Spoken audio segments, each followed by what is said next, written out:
Good morning everyone. Today chapter is gravity. ये chapter 8 है class 9th में, जिसमें हम पढ़ेंगे dear child, before the starting this chapter I would like to ask few questions. When we drop a stone from a certain height then it's fall towards the earth surface. तो हमने बचपन से ही देखा है कि जब हम किसी स्टोन को छोड़ते हैं तो वो हमेशा डाउनवर्ड डायरेक्शन में ही जाएगा, कभी भी अपवर्ड डायरेक्शन में नहीं जाता। सेकंड क्या है कि जैसे हमने किसी ऑब्जेक्ट को अगर ऊपर की तरफ फेंकते हैं तो आफ्टर सम टाइम्स वो कुछ दूर तक जाएगा, लेकिन आफ्टर सम टाइम वो रिटर्न होगा और अर्थ सरफेस पे अगेन आ जाएगा। वाई? इसके पीछे का रीजन क्या है? The answer above the question is gravitational force. जो मेन चीज है, यानी कि इस ऑब्जेक्ट पर जो फोर्स लग रहा है वो हमारा लग रहा है बेटा ग्रेविटेशनल फोर्स, जो हम पढ़ेंगे। तो ग्रेविटेशनल है क्या? तो gravitational force is a natural phenomena by which all things with the mass and energy include the planets like a star, galaxy, and even light particles brought towards the or one another. While on Earth, gravity gives the weight to physical object. यानी कि हमारा जैसे कि gravitation की बात करें in nature phenomena, ये naturally होता है, जिसमें जिसमें क्या होगा कि मास और एनर्जी इंक्लूडिंग द प्लैनेट्स। हमने देखा है कि सन के चारों तरफ रिवॉल्व कर रहा है हमारा क्या, अर्थ। स्टार है, उसके चारों तरफ सोलर सिस्टम, या हमने स्टार की बात की तो उसके चारों तरफ जैसे हमने कहा कि हमारे सन है, उसके चारों तरफ और प्लैनेट्स क्या कर रहे हैं, रिवॉल्व कर रहे हैं। क्यों? Due to gravitational force. Second क्या है कि हमने कह तो दिया कि जैसे हमने कहा कि हमारा सन है, इसके चारों तरफ रिवॉल्व कर रही है अर्थ, लेकिन ये कितने फोर्स से रिवॉल्व कर रही है, तो इसको हमें जो न्यूटन साहब थे उन्होंने डिस्कवर किया और उन्होंने एक थ्योरी दी। उन्होंने थ्योरी क्या दी? और उन्हीं के नाम से एक आती है यूनिवर्सल ऑफ ग्रेविटेशनल लॉ। इसको न्यूटन यूनिवर्सल ग्रेविटेशनल लॉ भी कहते हैं। ये क्या कहती है कि the law of universal gravitational state that every object have mass in the universe attract the other object. यानी कि यूनिवर्स में कोई भी ऑब्जेक्ट होगा, जैसे कि अगर मैं हूँ तो मैं भी ऑब्जेक्ट को अट्रैक्ट करता हूँ और ऑब्जेक्ट भी मुझे अट्रैक्ट करता है। ऐसा नहीं है कि मैं अट्रैक्ट कर रहा हूँ। अगर हम बैठे हुए हैं अर्थ पे तो मैं अर्थ को अट्रैक्ट कर रहा हूँ, अर्थ मुझे अट्रैक्ट कर रही है, ठीक है ना। Object of mass with force is directly proportional to the product of mass of and inversely proportional to the square of the distance between their centre. तो हम इसको थोड़ा सा समझते हैं कहना क्या चाह रहे हैं। तो हम कहते हैं कि सपोज दैट मैंने दो ऑब्जेक्ट ले लिया, suppose that this are the two object. मैंने मान लिया कि this is the one object जिसका मास मैंने माना m1 एंड सेकंड ऑब्जेक्ट लिया जिसका मास है मेरा m2। These are placed at a distance of r। जैसे कि हमने कहा है कि ये हमारा एक ऑब्जेक्ट है जिसका मास माना है हमने कैपिटल M और इसका माना है स्मॉल m। तो यूनिवर्सल ग्रेविटेशनल लॉ क्या कहता है कि द प्रोडक्ट ऑफ मासेस, यानी कि जो हमारा force is proportional to product of masses, जैसे कि हमने लिखा यहाँ पे कैपिटल M और small m। Second thing, the distance is inversely proportional to the square, यानी कि f is inversely proportional to the distance square. जैसे कि यहाँ पर डिस्टेंस हमने कितना लिया है d, तो हम क्या लिखेंगे d स्क्वायर। ये यूनिवर्सल ग्रेविटेशन ने बोला। तो हम क्या कहते हैं, और ये जो डिस्टेंस ली है ये क्या ली है, एक ऑब्जेक्ट के सेंटर से लेके दूसरे ऑब्जेक्ट के सेंटर के बीच की। जैसे ये हमने डिस्टेंस ली यहाँ से ले यहाँ तक की, तो दोनों के बीच के सेंटर की डिस्टेंस की। तो इससे हम फॉर्मूला बनाते हैं कि फॉर्मूला किस तरीके से बनेगा। तो हमने लिखा f is proportional to m1 into m2 या capital M into small m। इसको हमने मान लिया, this is the equation number first.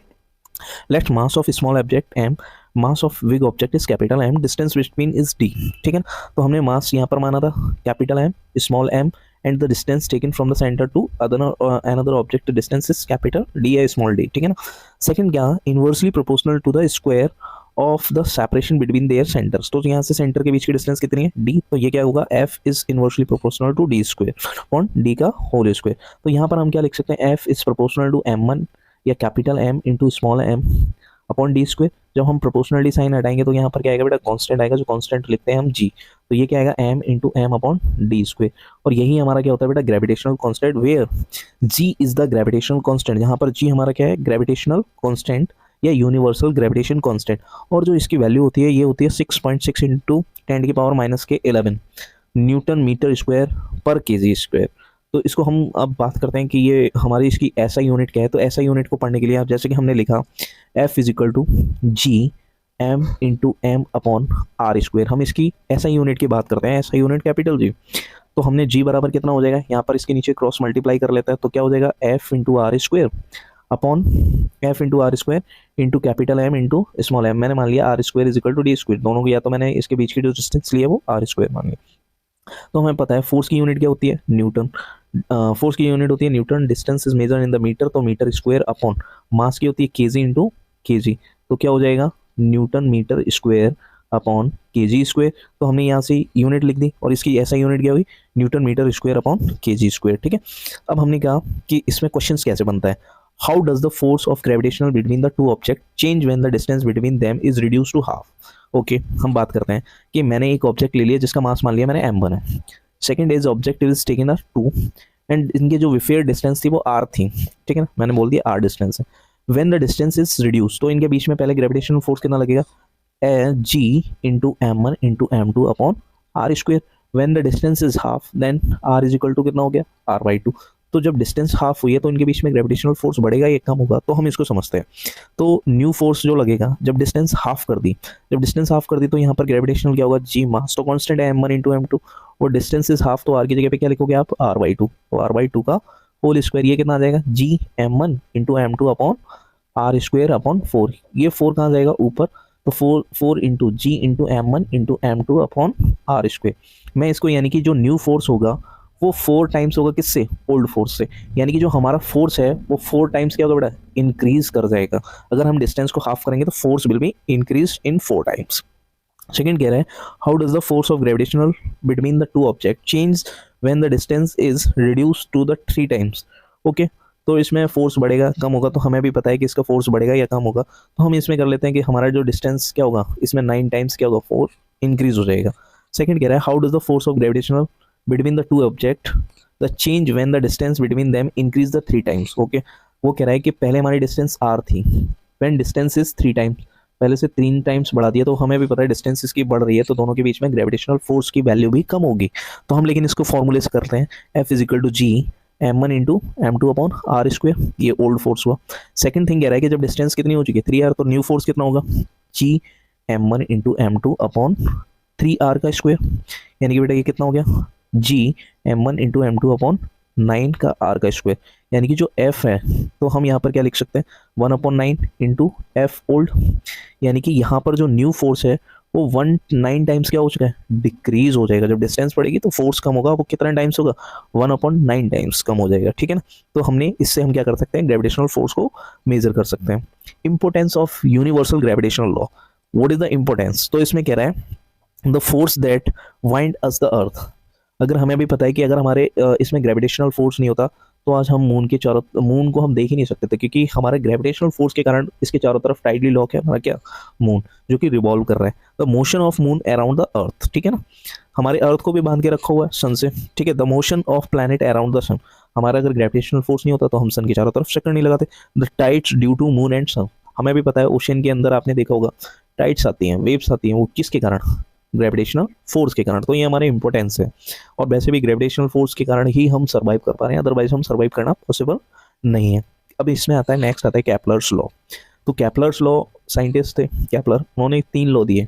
First law क्या कहता है, ये कह रहा है Kepler drive the 3 laws which govern the motion of planet. इन्होंने जो केपलर्स थे इन्होंने 3 लॉ दिए कि हमारे चारों तरफ जो प्लैनेट्स है वो किस तरीके से रिवॉल्व करता है, किस तरीके का उनका टाइम पीरियड है। तो उन्होंने फर्स्ट लॉ में जो बोला, the orbit planet in L ellipse with the sun at one foci as a given figure. तो उन्होंने क्या बोला कि all planets revolve around the sun in the elliptical form. तो हम इलिप्स की बात करेंगे, तो हम इलिप्स को समझने के लिए हमने क्या किया, दिस इज द इलिप्स, और इसको हम क्या करते हैं, यहाँ शिफ्ट कर दिया थोड़ा सा छोटा, ये कुछ इलिप्स इस तरीके का होगा। और इलिप्स में वो कह रहा है कि जो हमारा सन है वो किसी एक foci point, this is the foci point, ठीक है। सेकंड कह रहा है ये फोकाई पॉइंट है, तो ये फोकाई पॉइंट है दोनों, या तो सन यहाँ पे प्लेस होगा या यहाँ पर होगा, और इसके चारों तरफ प्लैनेट रिवॉल्व कर रहे होंगे इन द इलिप्टिकल फॉर्म। इन्होंने फर्स्ट लॉ में यही बोला। सेकंड क्या कह रहा है, सेकंड जिसको हम केपलर सेकंड लॉ भी बोलते हैं, the line joining the planet around the sun sweep equal area in equal interval of time. जैसे कि ये एग्जांपल में दे रखा है कि वो क्या कहता है, इक्वल इंटरवल ऑफ टाइम में हमारा इक्वल एरिया ट्रेवल करता है। सपोज दैट ए से बी तक कोई ऑब्जेक्ट गया, इसने टाइम टी लिया, ठीक है। तो इसने सेंटर से फोकाई पॉइंट से ये हमने डिस्टेंस बोली कि इसने ये एरिया कवर किया, ओके। सेम टाइम में क्या हुआ, टी टाइम के अंदर ही, क्योंकि हमारा क्या किया, सी से लेकर डी तक का एरिया कवर किया। तो ये एरिया अगर टाइम सेम है तो एरिया भी इक्वल होगा। क्यों होगा, तो इन्होंने पूरी बात ये थी कि ये कहते हैं कि जो हमारे अर्थ के चारों तरफ जब प्लैनेट्स होते हैं तो उनके चलने की स्पीड बढ़ जाती है। जो प्लैनेट्स हैं जब सन के नियरेस्ट होंगे तो उनके रिवॉल्व करने की स्पीड, यानी कि अर्थ के सन के चारों तरफ रिवॉल्व करने की स्पीड इंक्रीज हो जाती है।